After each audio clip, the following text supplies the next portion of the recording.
तो लोग सलाम ही से चिढ़े, आपस में एक दूसरे को सलाम करने की बात तो करते हैं, लेकिन जब नबी पे सलाम पढ़ने की बात आती है वो कहते हैं वो मदीने से कैसे सुन सकते हैं, क्या वो सुन सकते हैं 7 समुंदर पार से?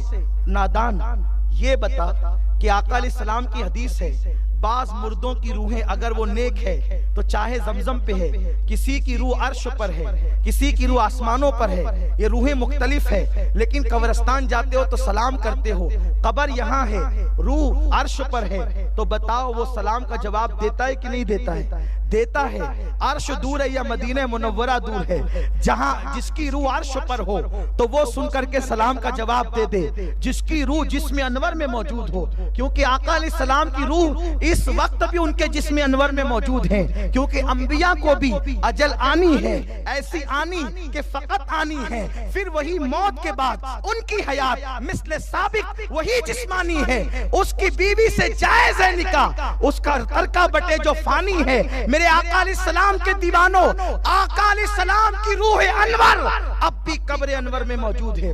और ये बात अर्ज करूं, टाइम का ख्याल है मुझे, लेकिन ये बात अर्ज करूं, शेख अब्दुल हक मुहद्दिस दहलवी कहते हैं हुजूर की रूह अनवर जब जिस्म अनवर से निकाली गई तो फरिश्ते उसे रखना चाहते थे उस मकाम पर जो उससे बेहतर हो, क्योंकि हमारे खाकी जिस्म से रूह निकलती है तो इससे बेहतर जो मकाम है फरिश्ते उसको वहां ले जाते हैं। किन को? नमाजियों को, रोजेदारों को, हाजियों को, गाजियों को, शहीदों को।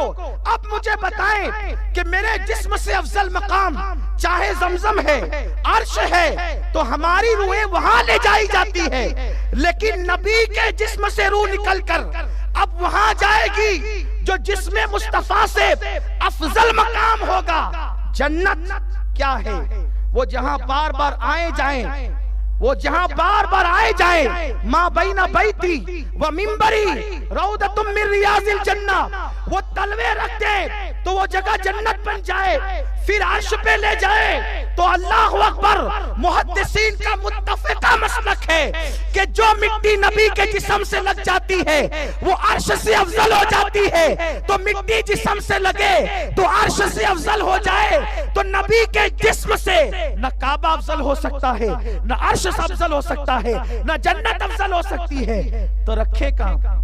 मकाम अफजल पर ले जाना है तो अल्लाह ने हुक्म दिया महबूब के जिस्म से मखलूक में कोई चीज अफजल नहीं, कोई मकाम अफजल नहीं है, इसे वही लौटाया जाए। तो हुजूर की रूह कब्र अनवर में उनके जिस्म पाक में मौजूद है। तो हुजूर अलैहिस्सलाम जब अर्श की रूहें सुन लेती है तो जो रूह अनवर कब्र में मौजूद है जिस्म के साथ वो नहीं सुन सकती। और एक हदीस इमाम कस्तलानी फरमाते हैं, आका फरमाते जब मैं माँ के पेट में था तो मैं लोहे महफूज पर चलने वाले कलम की आवाज सुना करता था। तो जो नबी माँ के पेट में रहकर लोहे महफूज पर चलने वाले कलम की आवाज सुने, वो रसूल कब्र के पेट में रहकर गुलबर्गा शरीफ के उम्मतियों की आवाज नहीं सुन सकते, जमीन पे रहने वाले उम्मतियों की आवाज नहीं सुन सकते।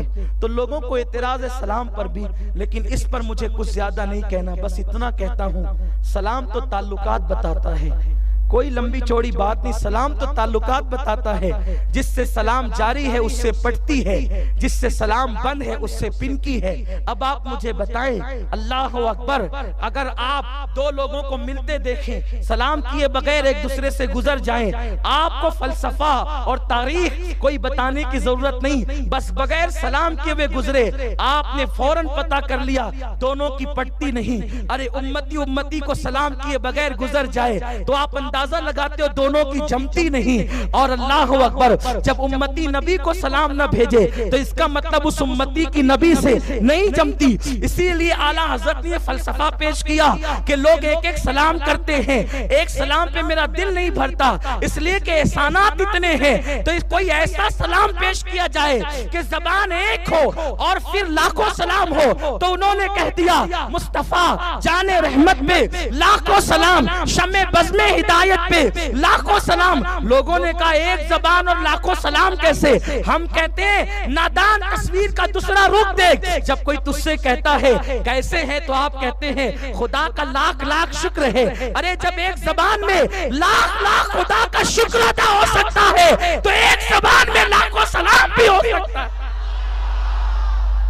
हमें न रोको, ये सुन्नी रुकने वाली कौम नहीं है, ये वो दीवाने हैं कि इन्हें ना किसी जमाने में कोई खरीदा है ना खरीद सकता है। अरे जब सहाबी का बेटा खरीद ना सका तो सऊदी के पेट्रोल और डॉलर वाले कैसे खरीद सकते हैं? जब तक बिके न थे कोई पूछता न था, तुमने खरीद कर हमें अनमोल